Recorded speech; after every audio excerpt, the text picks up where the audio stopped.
दिल्ली आबकारी नीति घोटाला मामला, जिसमें कल करीब 8 घंटे की पूछताछ के बाद सीबीआई ने दिल्ली के उप मुख्यमंत्री मनीष सिसोदिया को गिरफ्तार कर लिया। तो सबसे पहले आप ये समझिए कि आखिर ये पूरा मामला है क्या, जिसको लेकर इतना सियासी हंगामा मचा हुआ है। दरअसल मार्च 2021 में मनीष सिसोदिया ने नई आबकारी नीति का ऐलान किया।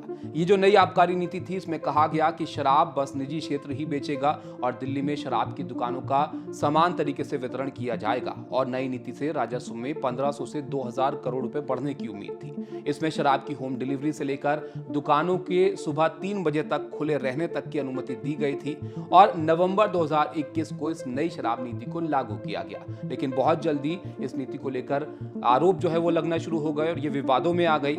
सुधार जल्द ही मुश्किल में पड़ गए और मई 2022 में नए एलजी ने जिम्मा संभाला और मुख्य सचिव को इसको लेकर जांच के निर्देश दिए और इस रिपोर्ट के आधार पर एलजी ने सीबीआई जांच की सिफारिश की। कुछ ही वक्त में मनीष सिसोदिया ये कहते हुए इस पॉलिसी को उन्होंने रद्द करने की बात कही कि बीजेपी विक्रेताओं को डराने के लिए एजेंसियों का इस्तेमाल कर रही है। मनीष सिसोदिया की गिरफ्तारी तक एजेंसियों की चार्जशीट में मनीष सिसोदिया का नाम नहीं लिया गया था और आम आदमी पार्टी आरोपों को गलत बताती रही थी। लेकिन अब इस मामले में कई लोग गिरफ्तार हो चुके हैं। दिल्ली के उप मुख्यमंत्री तक इसमें गिरफ्तार हो चुके हैं और सीबीआई के साथ आपको बताएं, ईडी भी मनी लॉन्ड्रिंग के आरोपों को लेकर शराब घोटाले की जांच कर रही है, जिसमें दावा किया गया कि एक शराब लॉबी ने आम आदमी पार्टी को रिश्वत में 100 करोड़ रुपए का भुगतान इसमें किया। और अब इस मामले में जब दिल्ली के उप मुख्यमंत्री मनीष सिसोदिया की गिरफ्तारी हो चुकी है तो ये मामला और ज्यादा बड़ा हो गया है। तो ये भी आप जानिए कि मनीष सिसोदिया आखिर क्यों अहम है और कितनी मुश्किलें आम आदमी पार्टी के लिए इसको लेकर बढ़ सकती हैं। मनीष सिसोदिया के पास